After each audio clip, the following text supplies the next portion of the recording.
Iya. PSSI Kota Palembang kembali menggelar Liga Arena di Stadion Kamboja setelah vakum 5 tahun. Kompetisi ini diikuti 22 tim, terdiri dari 8 tim U12 dan 14. Menggunakan sistem grup dan berlangsung selama 7 pekan. Pertandingan digelar tiap Sabtu dan Minggu.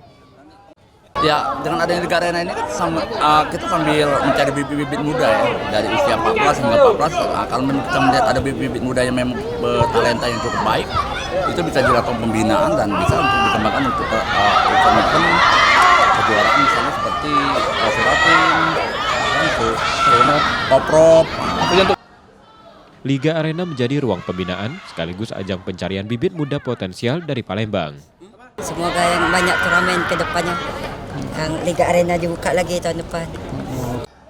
Para pemain menyambut antusias gelaran ini dan berharap kejuaraan serupa dapat digelar lebih sering di masa mendatang.